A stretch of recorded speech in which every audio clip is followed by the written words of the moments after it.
ભેળસેળ રોકવા FSSAIનો એક મહત્વપૂર્ણ નિર્ણય।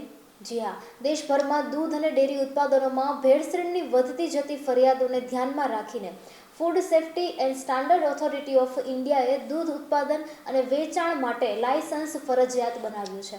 હવે કોઈ પણ વ્યક્તિ કે સંસ્થા યોગ્ય નોંધણી કે લાયસન્સ વિના દૂધનો વેપાર કરી શકશે નહીં। દરરોજ હોસ્પિટલના 225 અને સાંજે જરૂરિયાતમંદના 225 મળીને કુલ 450 લોકોને ભોજન પૂરું પાડે છે તેવું બાબા મિત્ર મંડળ અન્ન ક્ષેત્ર પાસે માત્ર 2 દિવસ ચાલે તેટલો જ ગેસ બચ્યો છે। ઇઝરાયલ અમેરિકા વર્સેસ ઈરાન વચ્ચે ચાલતા યુદ્ધને કારણે ગેસના બાટલાની અછત વર્તાઈ રહી છે, જેની સૌથી પહેલી અસર જૂનાગઢમાં છેલ્લા 15 વર્ષથી નિઃશુલ્ક અન્ન ક્ષેત્ર ચલાવતી સેવાભાવી સંસ્થા બાબા મિત્ર મંડળ પર પડી રહી છે। સંસ્થા પાસે માત્ર 2 દિવસ ચાલે તેટલો જ ગેસ બચ્યો છે। જો ગેસની સપ્લાય પૂરતી નહીં થાય તો ના છૂટકે અન્ન ક્ષેત્ર બંધ કરવાની નોબત આવશે તેમ બાબા મિત્ર મંડળ સંસ્થાના પ્રમુખ નિલેશભાઈ માળીએ અત્યંત દુઃખ સાથે જણાવ્યું છે।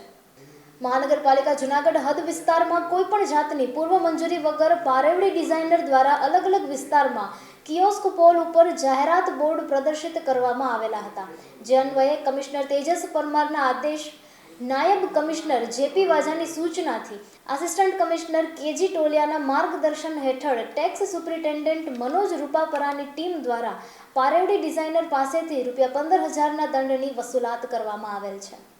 RTO કચેરી જૂનાગઢના કાર્યક્ષેત્રના તમામ વાહન માટે નોન ટ્રાન્સપોર્ટમાં 2 વ્હીલર વાહનોની નવી સિરીઝ GJ11EB, 4 વ્હીલર વાહનોની નવી સિરીઝ GJ11DB તેમજ ટ્રાન્સપોર્ટ વાહનોમાં GJ11VV માં બાકી રહેલા નંબરોનું રી-ઓક્શન કરવામાં આવશે।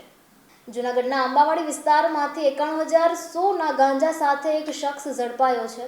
SOGએ ગાંજો અને મોબાઈલ ફોન મળીને કુલ 1,41,100નો માલ કબજે કર્યો છે, જેથી ઝડપાયેલ આરોપી તેમજ હાજર ન મળી આવેલ ભૂરા નામનો માણસ અને ભૂરા નામના માણસ સાથે શિફ્ટ કારમાં આવેલ અજાણ્યા માણસ સામે પણ ગુનો દાખલ કરવામાં આવ્યો છે। વિવિધ ગુનામાં ફરાર રહેલા આરોપીઓને ઝડપી લેવા માટે range IGP Rajendrasinh Chudasama, SP Subodh ઓડેદરાએ સૂચના આપી હતી। દરમિયાન જાણવા મળ્યું કે કેશોદ પોલીસ સ્ટેશનમાં 2022માં પ્રોહિબિશનનો એક ગુનો નોંધાયો હતો। આ ગુનામાં સંડોવાયેલા દમણ ગામનો કાર્તિક ગણપતભાઈ પટેલ ગુનો નોંધાયા બાદ પોલીસની પકડથી બચવા માટે ફરાર રહ્યો હતો। દરમિયાન છેલ્લા 4 વર્ષથી ફરાર રહેલ આરોપી દમણના ડાભેલ ગામમાં હોવાની બાતમી મળી હતી, જેને આધારે કેશોદ પોલીસે દમણ જઈ આરોપીને હસ્તગત કર્યો હતો। આરોપીને કોર્ટમાં રજૂ કરતા 16 માર્ચ સુધીના રિમાન્ડ પણ મંજૂર થયેલ છે। ગુજરાત સરકારના બંદરો અને વાહન વ્યવહાર વિભાગ દ્વારા સરકારી વાહનોને રદબાતલ કરવા અને ત્યારબાદ તેના નિકાલ કરવાની કાર્યપદ્ધતિમાં મહત્વના ફેરફારો કરવામાં આવ્યા છે।